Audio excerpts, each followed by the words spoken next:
Nessa manhã eu queria compartilhar com vocês uma palavra que Deus tem colocado no meu coração, uma palavra que nós como igreja sempre precisamos rever sobre isso, precisamos repensar sobre isso, como está a nossa atitude como igreja. E eu queria falar sobre a essência da igreja. Qual é a essência da igreja? O que define igreja? Pensa aí onde você está, não precisa falar não, mas pense. Para você, o que é a igreja? O que define igreja para você? A palavra de Deus diz, você não precisa abrir, mas em Tito capítulo 2, versículo 14, é um texto que eu cito muito, que eu gosto muito desse texto, que ele se entregou por nós, Jesus, para remir para si, Jesus, um povo particular seu, dedicado à prática de boas obras. Ou seja, esse texto fala um pouquinho o que é a igreja. Porque o texto diz que ele morreu por nós para remir para ele um povo particular seu. Ou seja, a igreja é um povo particular de Deus. Em outras traduções está específico de Deus. Que coisa, eu gosto tanto desse texto, dessa palavra, eu me sinto tão honrado por Deus em saber que eu faço parte de um povo particular dele.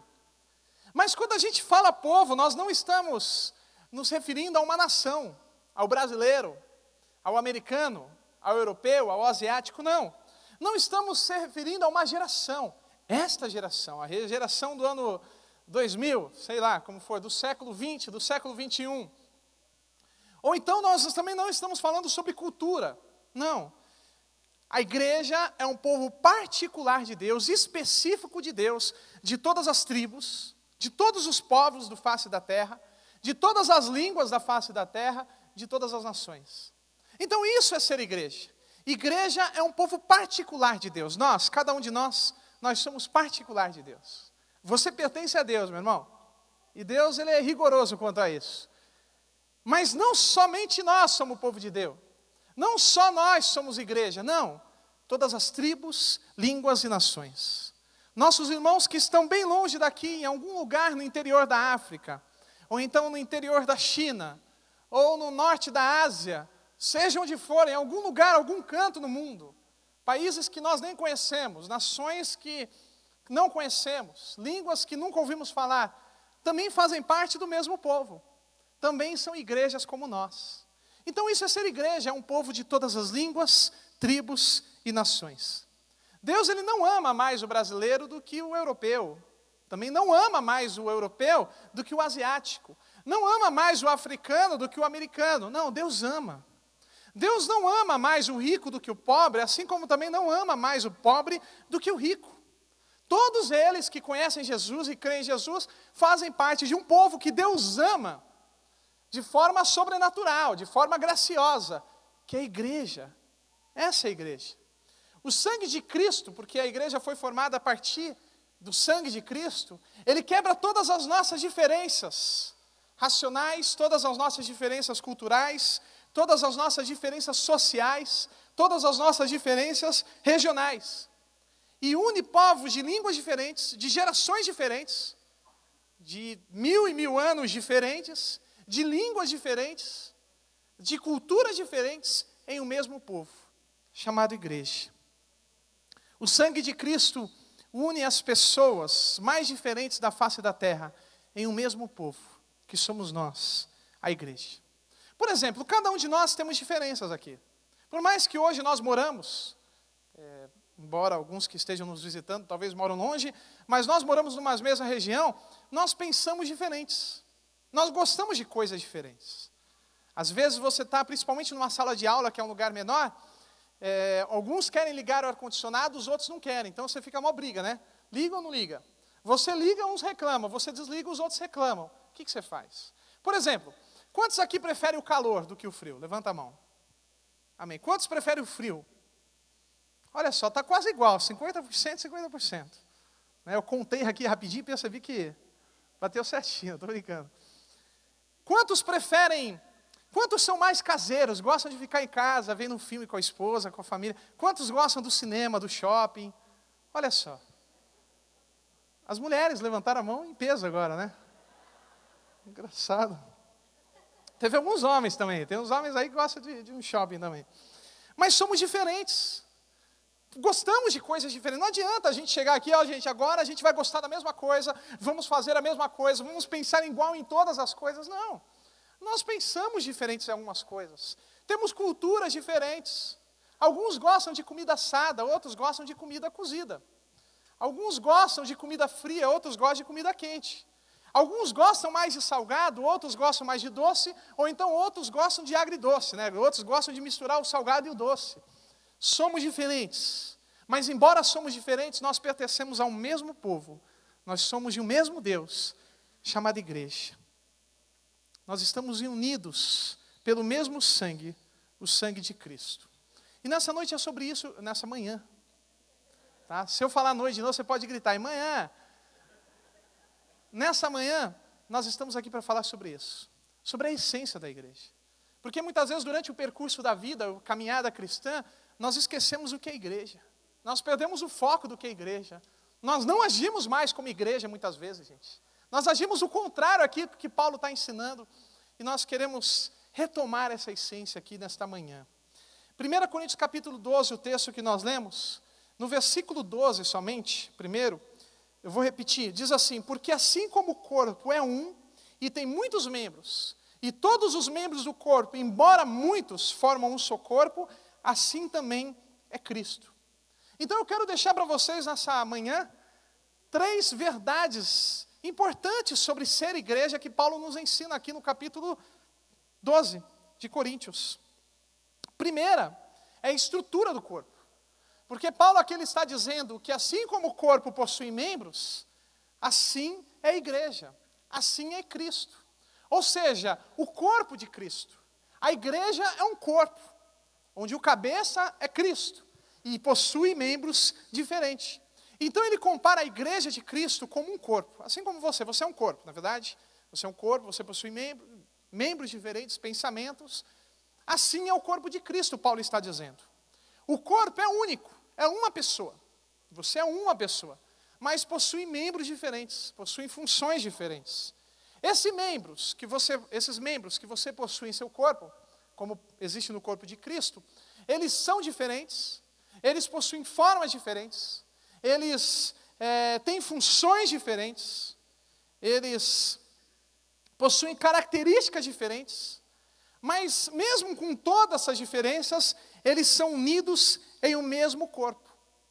Ou seja, cada membro, por mais diferente que seja, por menor que seja ou maior que seja, por funções diferentes que tenham, por mais que muitas vezes são menos honrosos, porque estão mais escondidos, não são tão claros, tão evidentes, a Bíblia diz que eles são de suma importância. Todos os membros são importantes, embora são diferentes. Sabe, eu lembro que, pensando assim sobre a igreja como um corpo, me lembra algo que eu já ouvi há muito tempo atrás, e eu ouvi as pessoas, às vezes, diariamente falar sobre isso. Você já ouviu aquele ditado popular que ensina que quando tem uma laranja estragada no meio de uma caixa de laranja, o que ela faz? Ela contamina o resto da laranja, né? Aí o que você precisa fazer? Jogar fora a laranja podre, não é verdade? E eu já vi gente, muitas vezes no diário, eu cresci na igreja, eu já vi sendo usado isso. Não, quando você tem uma laranja podre na tua célula, meu irmão, você tem que arrancar fora essa laranja, porque ela vai fazer mal para os outros. Mas existe algum lugar na Bíblia que você viu que a igreja é uma caixa de laranja? Você já viu isso na Bíblia? Está escrito na Bíblia? Embora seja verdade, porque realmente uma laranja podre contamina as outras, na Bíblia não fala que a igreja é uma caixa de laranja. A Bíblia fala que a igreja é um quê? Um corpo. E quando você tem um membro com um problema no corpo, o que você faz? Você arranca fora, não é verdade? É isso que você faz? Não, de jeito nenhum. Quando seu dedo está machucado, você arranca ele fora? Não. Não adianta, esse ditado é para laranja, gente. Eu não sou laranja, eu sou membro do corpo de Cristo. Tá? E se tem um membro do corpo que está com problema, que está passando por um momento difícil, momento de inflamação, a minha atitude não é arrancar do meu corpo, mas é cuidar, mas é restaurar, mas é dar remédio, é proteger. Ou seja, não somos caixa de laranja, somos corpo de Cristo. E se tem um membro entre nós, nessa igreja, nesse corpo, que aqui estamos como corpo de Cristo, se tem um membro que está com algum problema, seja em qual área for, mesmo que tenha errado, que tenha feito algo errado e está sofrendo por isso, passando por um problema por isso, A minha atitude como membro desse corpo, jamais é arrancar esse outro membro fora. Mas é cuidar, é restaurar para que seja restaurado. É tratar para que ele seja restaurado. Isso é o corpo de Cristo. Isso é a igreja de Cristo. É um corpo com membros diferentes. E é interessante que uma vez eu ouvi uma frase do pastor A.B. Uber, que ele disse uma verdade muito triste, mas em parte verdade. Que a igreja é a única instituição que não socorre os feridos. Embora seja uma frase muito radical, e eu acredito que talvez nem toda, né? Nem toda a igreja, nem todos os membros. Mas de certa forma, muitas vezes nós percebemos que isso é verdade. A igreja é a única instituição que não socorre os feridos. Você vai ver sobre o deserto, por exemplo, alguns filmes aí, como você já viu um monte de filme de guerra, você percebe que aquele cara, de repente, tomou um tiro, ou então pisou numa mina lá, ficou sem o pé, está quase morrendo no chão. Qual é a atitude dos outros soldados? É salvá-lo, não é verdade? Aí você vê aqueles heróis do filme assim, não sei se na vida real é daquele jeito ou não, mas eles vão até aquele soldado, colocam no ombro e saem correndo com eles. Por quê? Porque eles vão socorrer os feridos, eles vão dar valor por aqueles que se feriram. E muitas vezes nossa atitude como igreja é o contrário. Se tem alguém com problema, se tem alguém passando mal, em vez de socorrer, eu dou um tiro para acabar com ele de uma vez. É verdade, gente. Muitas vezes no dia a dia, nós percebemos atitudes como essa. Se tem alguém com problema no meio, a nossa atitude, em vez de abençoar essa pessoa, socorrer, é apontar o dedo. Pessoas que de repente, eu já vi atitude, gente, que eu não vou citar, eu nem sei quem fez isso, mas é triste, seja a pessoa com Deus. Mas o irmão veio com, uma pessoa que veio com problemas no mundo, já teve problemas no mundo em uma determinada área, está restaurado, está aqui para ser tratado, e de repente alguém faz brincadeiras para tirar sarro do que aquela pessoa era no mundo, sendo que aquela pessoa não é mais do mundo, não é a mesma pessoa do mundo, ela foi transformada. E você está usando pelo diabo, sendo usado pelo diabo para lembrar o que ele era no mundo. Coisa que acontece, quando na verdade a nossa atitude como igreja é amar, é cuidar. Gálatas capítulo 6, você não precisa abrir não, eu vou citar para vocês aqui, mas se você quiser anotar para você ler em casa, diz assim: meus irmãos, se alguém foi apanhado em alguma falta, vocês que são espirituais, devem ajudar essa pessoa a se corrigir. Mas façam isso com humildade, e tenham cuidado para que vocês não sejam tentados. Versículo 2, ajudem uns aos outros, e assim vocês estarão obedecendo à lei de Cristo.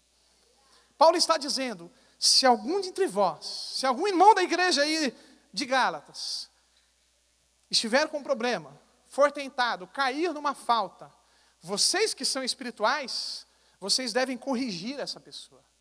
Vocês devem cuidar dessa pessoa. Vocês têm que, claro, repreender com amor, exortar, corrigir, que essa pessoa seja corrigida, que ela volte ao caminho certo. Façam isso com humildade. E cuidado para não serem tentados também, não pecarem também. E Paulo diz no versículo 2, ajudem uns aos outros, e assim cumprireis a lei de Cristo. Você pode repetir isso comigo? Ajudem uns aos outros, e assim cumprireis a lei de Cristo. Você quer ser obediente a Deus? Você quer cumprir a lei de Cristo? Você quer agradar a Deus? Ajude uns aos outros. É o que Paulo está nos ensinando nesse texto. Então, a primeira verdade que Paulo nos ensina aqui no capítulo 12 de 1 Coríntios, é a estrutura da igreja. Que a igreja, ela não é uma caixa de laranja. A igreja é um corpo. É um corpo com diversos membros, e todos os membros possuem a sua importância no meio da igreja. Segunda coisa que Paulo nos ensina, a segunda verdade, está no versículo 13. Versículo 13 e 14. Diz assim: pois em um só Espírito fomos todos nós batizados em um só corpo, quer judeus, quer gregos, quer escravos, quer livres, e a todos nós foi dado de beber de um só Espírito, porque também o corpo não é um membro, mas muitos. Paulo agora ele cita um pouco sobre a nossa singularidade e pluralidade, porque ele diz, todos nós fomos batizados em um corpo, judeus, gregos, todos foram batizados em um corpo. Ou seja, ele cita a singularidade do judeu, do grego, mas ele cita a pluralidade também, que é o corpo. Ou seja, esse texto nos ensina que Deus, ele não menospreza a nossa singularidade como indivíduo. Porque embora nós fazemos parte de um corpo, nós somos singulares, né? Quando eu falo singular, não estou falando de forma egoísta. Não, eu estou falando que somos diferentes, possuímos exclusividades, possuímos personalidade diferente, temperamento diferente, pensamentos diferentes, comportamentos diferentes, estilos diferentes. Tem alguns que gostam de usar o cabelo para o lado, outros para baixo, outros para o lado direito. Somos diferentes. E Deus, Ele não exclui o nosso jeito de ser. Deus aqui, Ele não excluiu a singularidade do judeu, do grego. Não. Deus, na verdade, Ele une todas as nossas singularidades, as nossas diferenças, para um bem comum, que é a edificação do corpo de Cristo. Ele une as nossas diferenças de pensamento, de comportamento, de estilos, e usa todas as diferenças do mesmo corpo para sermos eficazes em sua obra. Por exemplo, a Bíblia, os autores da Bíblia. Você sabe que essa Bíblia que você tem em suas mãos, ela foi escrita por homens. Sabe disso, né? Homens escreveram. Não foi o dedo de Deus que foi lá e escreveu toda a Bíblia. Não. A Bíblia é inspirada por Deus. 2 Timóteo 3,16 diz que toda a Escritura é inspirada por Deus. Mas, para você entender um pouco melhor sobre isso, quando a Bíblia fala sobre inspirada, é soprada. Deus, Ele soprou aos autores a ideia, a ideia que deveria ser escrita. Mas se você vê os escritos de Paulo, de Pedro, de João, ou então do Antigo Testamento, de Davi, de Moisés, de Jeremias, de Isaías, você percebe que, embora todos esses livros foram escritos, inspirados por Deus, eles possuem personalidade nesses escritos. Você percebe que a linguagem com que Paulo escreve é totalmente diferente com que a linguagem com que Lucas escreve. Você consegue, sem saber o autor, identificar que são pessoas diferentes. Por quê? Porque Deus, Ele não ditou a Bíblia. Vamos lá, Paulo, escreve assim. Eu, apóstolo Paulo. Não. Deus, Ele inspirou a ideia, o ensinamento, aquilo que deveria ser escrito. Mas tanto Paulo, como Lucas, como João, como Pedro, eles escreveram dentro do seu contexto de vida. Dentro da sua forma de escrita. Ou seja, Deus, Ele não excluiu a individualidade de Paulo, de Pedro, de João, não. Deus usou o jeito de expressão que eles têm, a forma de escrita deles, para inspirar a palavra de Deus. Deus não exclui as nossas individualidades. Deus não exclui a sua profissão, o seu trabalho, o jeito como você se veste, aquilo que você gosta de comer, não. Deus, na verdade, usa todas as diferenças para um bem comum. E na Bíblia nós temos isso. Nós temos um livro que é totalmente inspirado por Deus, que não possui erro nenhum, correto, sem erros, santo, inspirado por Deus, mas que você vê as características dos homens que escreveram. A forma de linguagem dos homens que escreveram, as expressões dos homens que escreveram. Esse é o propósito de Deus. E através dessas diferenças que nós temos entre todos esses homens que escreveram a Bíblia, hoje nós temos a palavra de Deus. Uma palavra santa, maravilhosa, perfeita. Por quê? Através disso, Deus usou a individualidade dos homens, a singularidade dos homens. E da mesma forma, isso acontece conosco hoje. Nós somos um corpo que tem membros diferentes, que tem singularidades diferentes. E Deus une todas essas singularidades, todas as nossas diferenças para um bem comum, que é alcançar, que é a edificação da igreja de Cristo. Por exemplo, quando você precisa, você precisa chegar na padaria. É só o pé que se move para você chegar na padaria? Não. Você já percebeu que todo o teu corpo trabalha junto para chegar na padaria? Só teu pé vai? Não. Só teu pé se mexe? Não. Só se você anda assim, né? Não sei se dá. Mas você está mexendo todo o corpo. Cada membro do corpo aqui está tendo uma função diferente para chegar na padaria. Dessa forma Deus trabalha. Cada membro possui uma diferença. Uma função, um formato, um local diferente onde ele está no corpo da igreja, mas para alcançar um objetivo comum, que é chegar na padaria. Né? Não agora, mas depois. Mais cedo. Né? Então, Paulo aqui ele nos ensina sobre a singularidade e a pluralidade. Que todo o corpo trabalha junto para alcançar um objetivo comum. É assim que Deus trabalha com a igreja. Deus usa as nossas diferenças para chegar no objetivo comum. Imagina se todos nós fôssemos iguais aqui. Seria bem chato, não é verdade? Todos nós pensássemos iguais, agíssemos iguais, falássemos iguais. ia ser uma coisa muito chata, gente. O legal do corpo de Cristo, o legal dessa convivência são as diferenças. É que pensamos diferentes, agimos diferentes, gostamos de coisas diferentes. Se todo mundo gostasse de comer frango assado no domingo à tarde, depois do almoço, ia ter frango assado para todo mundo? Ia acabar os frangos, coitado dos frangos. Somos diferentes. Terceira verdade que Paulo nos ensina, no versículo 14, sobre a igreja, sobre o corpo de Cristo. Do versículo 14 ao versículo 25. Eu vou ler de novo para a gente se deparar com essa ideia. Diz assim: porque também o corpo não é um membro, mas muitos. Se o pé disser, porque não sou mão, não sou do corpo, nem por isso deixará de ser do corpo. Se a orelha disser, porque não sou olho, não sou do corpo, nem por isso deixará de ser corpo. Se o corpo todo fosse olho, onde estaria o ouvido?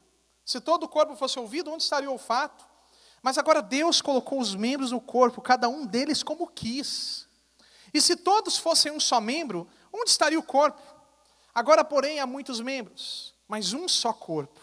E o olho não pode dizer à mão, eu não tenho necessidade de ti, nem ainda a cabeça aos pés, eu não tenho necessidade de vós. Antes, os membros do corpo que parecem ser mais fracos são necessários. E os membros do corpo que reputamos serem menos honrados, a esses revestimos com muita mais honra. E os que em nós não são decorosos, têm muito mais decoro.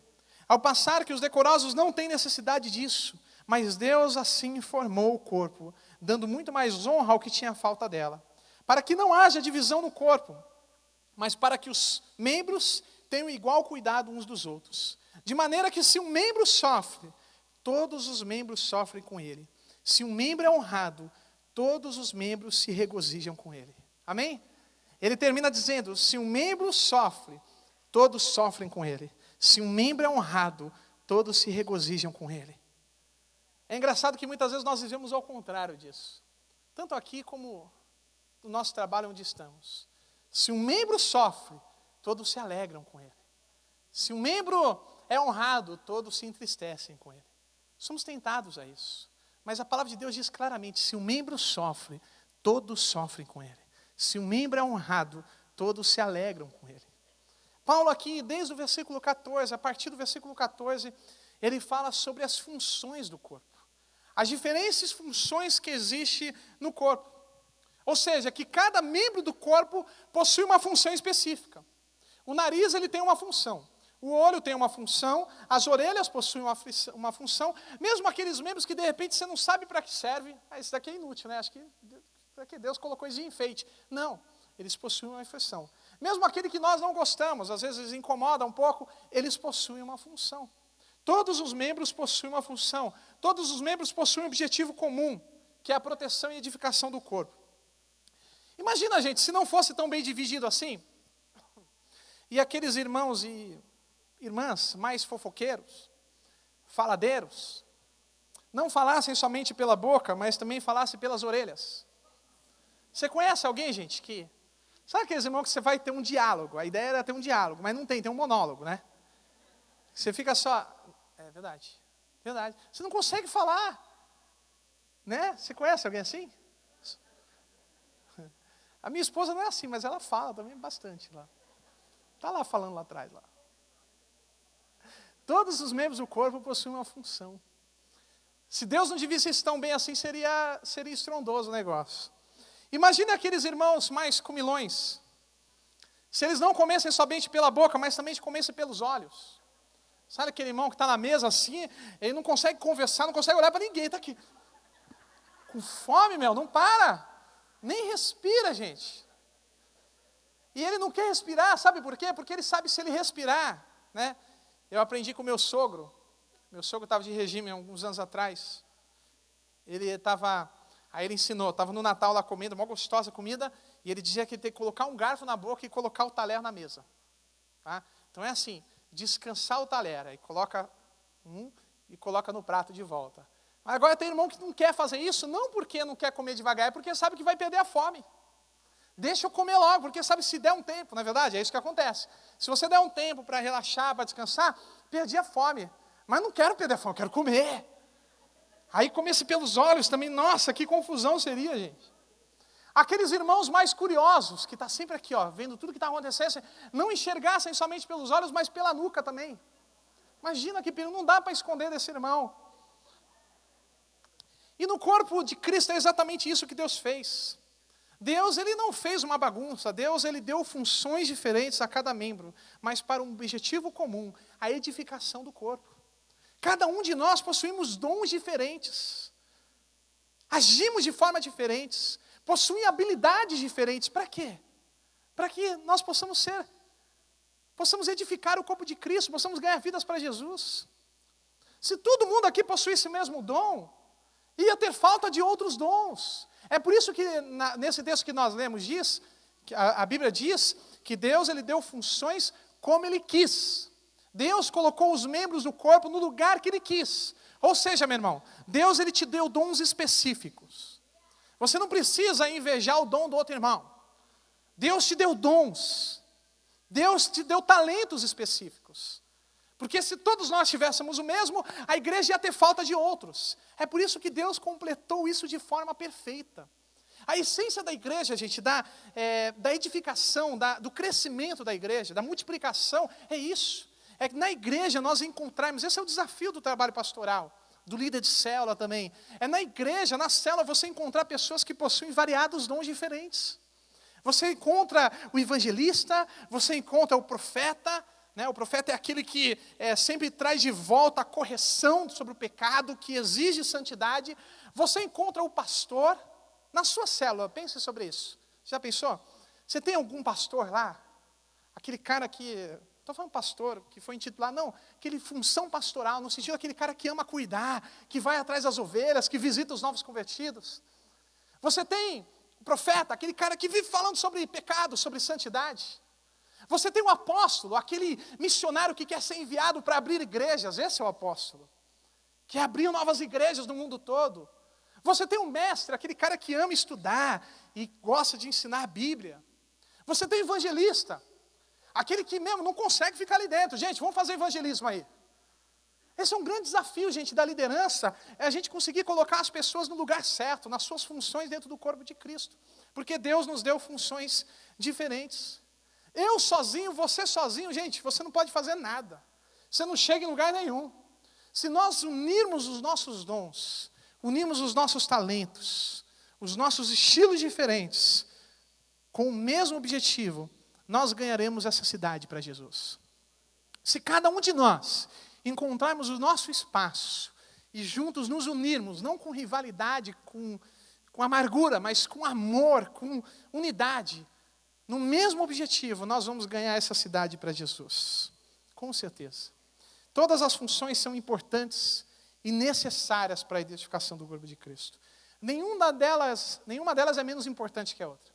É até interessante que esse texto que nós lemos, Deus ele é tão equilibrado quanto a isso, Deus é tão perfeito nisso, que a Bíblia diz que Deus honra mais aqueles que são menos honrados e mais discretos. Quando Deus percebe que existe algum membro com pouco, algum membro do corpo, alguma função com pouca honra, a Bíblia fala, Paulo disse que Deus honra mais esses. O normal é a gente como igreja, eu estou aqui pregando, vocês vão olhar que eu estou aqui pregando. Mas numa salinha aqui atrás, pessoas que você nem conhece, elas estão de joelho lá orando para que Deus me capacite para pregar para vocês. E se não for por elas lá, eu não vou chegar em lugar nenhum aqui. Se não for por elas lá, vocês não vão entender nada, porque se for pelas minhas palavras, vai ser uma confusão aqui, uma zoeira. Mas eu estou pregando a palavra de Deus, porque eles estão de joelho orando. Se você está nesse lugar aí confortável, está limpinho, né? As cadeiras estão sendo arrumadas, é porque alguns irmãos, atalais, estão aí em pé, estão aí à disposição para deixar tudo limpo, para você sentar, para ser confortável. Quando você chegou, o ar-condicionado já estava ligado, não é verdade? Por quê? Porque alguns irmãos vieram mais cedo ligar ar-condicionado. A gente não percebe isso. A gente dá honra somente para o pastor lá, para o missionário que está pregando. Mas não, esses irmãos que estão de joelho ninguém conhece, meu irmão. Mas estão lá e não estão esperando você reconhecer eles, não querem ser honrados por você. Eles estão sendo honrados por Deus. A Bíblia diz isso, que Deus ele dá mais honra para esses que são não possuem tanta honra, que não são tão aparentes, que são mais discretos. É o que Paulo está dizendo. Deus dá honra, meu irmão. É por isso que sozinho nós não vamos lugar nenhum. Nós precisamos estar juntos em nome de Jesus. Enquanto eu estou pregando, tem alguns irmãos pregando para as crianças. E eu já dei aula para as crianças, gente. Dá um trabalhão, gente. Né? As crianças correm. Vocês não, estão tudo quietinho aqui. As crianças não. É muito difícil, meu, dar aula para criança. Você tem que fazer um teatro. É muito difícil. Mas estão lá. Você nem conhece quem dá aula para os seus filhos. Mas ela está dando aula para os seus filhos. Talvez você nunca deu uma lembrancinha para eles, né, no dia dos professores. Acredito que não mesmo, né? Mas elas estão lá dando aula para os seus filhos, ensinando a palavra de Deus para os seus filhos, falando para seus filhos serem educados em casa, obedecerem vocês. Todos os ministérios são importantes. Não é um ministério, não é uma função, não, todos nós somos importantes. Na igreja nós temos diversos ministérios, vou aproveitar e fazer propaganda aqui. Diversos ministérios. E, infelizmente, a maioria dos ministérios acabam ficando defasados. Professores da escola das crianças lá, você percebe os professores se cansando muitas vezes, toda semana dando aula, sabe por quê? Porque muitas vezes nós estamos somente parados ouvindo, ninguém quer trabalhar, ninguém quer dar aula para a criança. Os intercessores, pastor Joel, né, uma briga para convocar novos intercessores, porque ninguém quer ficar lá de joelho orando para que você seja abençoado. Todos os ministérios possuem importância, o pessoal da dança aqui e tantos outros ministérios. São vários, são dezenas de ministérios que nós temos na igreja. Cada um possui funções diferentes. E juntos nós somos mais em nome de Jesus. Juntos nós ganhamos essa cidade para Jesus. Deus dá mais honra para aqueles que possuem menos honra. E terminando, apóstolo Paulo, ele terminou dizendo, nessa terceira verdade que eu citei, versículo 25, ele terminou dizendo, para que não haja divisão no corpo, pelo contrário, coopere os membros com igual cuidado, um em favor dos outros. De maneira que se um membro sofre, todos sofrem com ele. Se um membro é honrado, todos se alegram com ele. Você pode repetir isso comigo também? Vamos lá, eu vou falar, você repete. De maneira, se um membro sofre, todos se alegram com ele. Não, estou brincando, gente. Olha só o que vocês estão falando, hein? Vamos lá, direito. Se um membro sofre, todos sofrem com ele. Se um membro é honrado, todos se alegram com ele. É o que Paulo está nos ensinando. Isso é ser igreja. Um lugar onde todos se amam. Um lugar não que um trabalha, não, todos cooperam com os seus dons e suas funções. Um lugar diferente do mundo, porque hoje na sua empresa, no seu trabalho, nos seus estudos, infelizmente no mundo hoje, quando você se alegra, você é promovido, você vai contar, fui promovido. Cara, legal, cara. Está com inveja, queria ser promovido no teu lugar. Não é verdade? Hoje nós vivemos numa sociedade, e isso acontece também dentro da família, gente. Isso é muito triste. Na família, entre irmãos, entre pais, um é honrado, os outros ficam tristes. Um sofre, os outros ficam felizes. Ah, está sofrendo, falei. Já vi isso, gente. Já vi isso na igreja. Está lá, está sofrendo por causa do pecado. Eu falei, que deram oportunidade muito cedo para ele. Já vi isso. Se um membro sofre, todos sofrem. Se um membro é honrado, todos se alegram. Isso é a igreja de Cristo, em nome de Jesus. Amém? Esse amor, um ama o outro, um amor mútuo uns pelos outros. Que essa seja a motivação do nosso corpo, meu irmão. Que a cooperação, que possamos amar o próximo, assim como Deus nos ama. Porque se estamos hoje aqui, meu irmão, é porque Deus exerce a misericórdia diariamente. Porque se não fosse pela misericórdia de Deus, não estaríamos aqui. Todos nós somos indignos da misericórdia de Deus. Somos indignos da salvação. Se temos a salvação é porque Deus tem graça. E assim Deus quer que sejamos um com os outros também. Se um membro peca, no meu papel não é apontar o dedo para ele, mas é estar ao lado dele e restaurar ele, porque eu também sou pecador. Lá o lugar de todos nós, cada um de nós, é aos pés da cruz de Cristo. O teu lugar, por mais santo que você pensa que é, não é assim, em pezinho, os outros estão de joelho, você está lá, é isso aí, fica de joelho mesmo. Não, todos nós. Você, eu, desde Billy Graham, Benny Hinn, tantos outros caras famosos aí, é no mesmo lugar, aos pés da graça de Cristo, aos pés da cruz de Cristo, porque todos nós necessitamos de misericórdia e graça para sermos salvos, para herdarmos a vida eterna. Esse é o nosso lugar em nome de Jesus. Que nós possamos ser uma igreja unida. Eu queria chamar o grupo de louvor, enquanto eles vêm, eu quero terminar rapidinho, com 3 benefícios rápidos da unidade. A gente fala sobre unidade é tão legal, somos juntos, somos um, né? Somos um jardim e tantas outras músicas bonitas. Mas a unidade não para por aí, ela possui benefícios. Salmos, a palavra de Deus diz, como é bom e suave que os irmãos vivam em união, porque ali Deus derrama o quê? Bênção e vida. Ou seja, meu irmão, onde há unidade, onde as pessoas se amam, andam juntos, o que acontece? A bênção e a vida. João capítulo 17, Jesus orando pelos seus discípulos, ele disse 3 vezes no mesmo capítulo: Pai, que eles sejam um. Assim como eu e tu somos um, que eles sejam um em nós, para que o mundo creia que tu me enviaste. Ou seja, onde há unidade é o quê? Salvação. Jesus, em outras palavras, está dizendo, o mundo vai crer em Jesus através da unidade da igreja. Se eles forem um, o mundo vai crer que tu me enviaste. Nós queremos ganhar essa cidade para Jesus? Queremos, meu irmão. Mas para isso precisamos estar unidos em nome de Jesus. Porque onde há unidade, ali há salvação, ali há avivamento. Paulo, aos Efésios, capítulo 3, versículo 17, se eu não me engano, Paulo disse à igreja de Éfeso, que vocês estejam unidos e alicerçados em amor, para que possam compreender a largura, a profundidade, a altura e comprimento do amor de Cristo que excede entendimento. Ou seja, que vocês sejam unidos, alicerçados em amor, para compreender o amor de Cristo que excede entendimento. Por quê? Através da unidade, nós conhecemos do amor de Deus em nome de Jesus. Não há amor vertical se não houver amor horizontal. Que nós possamos amar a Deus e amar os nossos irmãos como Deus nos ama em nome de Jesus. Amém? Vamos louvar a Deus, ficar de pé em nome de Jesus. Aplauda ao Senhor em nome de Jesus.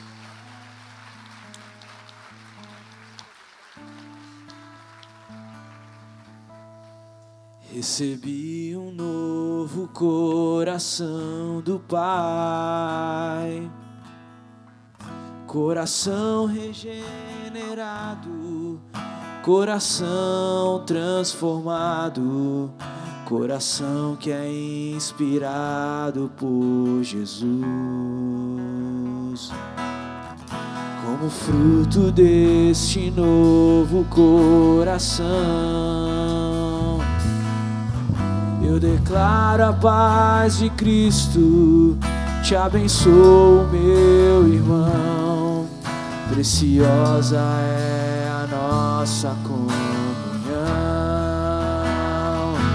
Somos corpos e assim bem ajustados, totalmente ligados, unidos, vivendo em amor, uma família, sem qualquer falsidade, vivendo a verdade, expressando a glória do Senhor, uma família, vivendo compromisso, o grande amor de Cristo.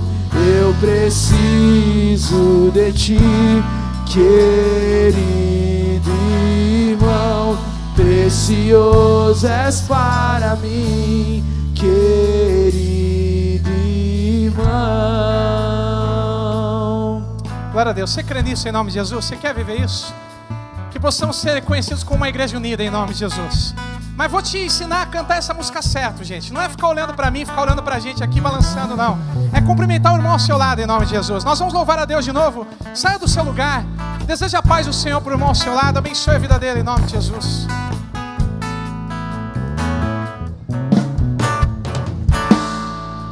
Recebi um novo coração do Pai, coração regenerado, coração transformado, coração que é inspirado por Jesus.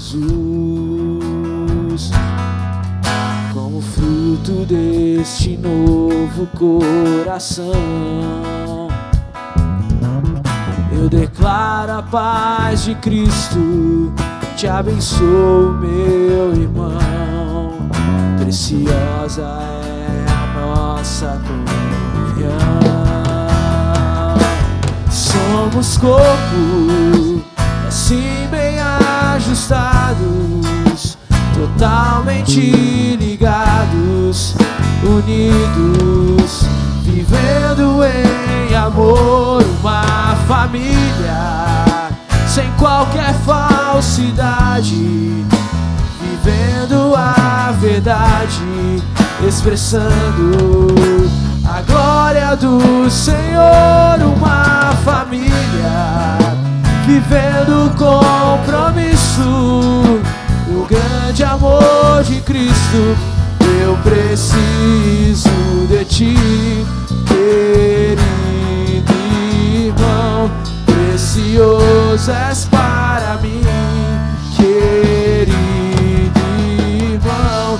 Eu preciso de ti, querido irmão, precioso és para mim, querido irmão.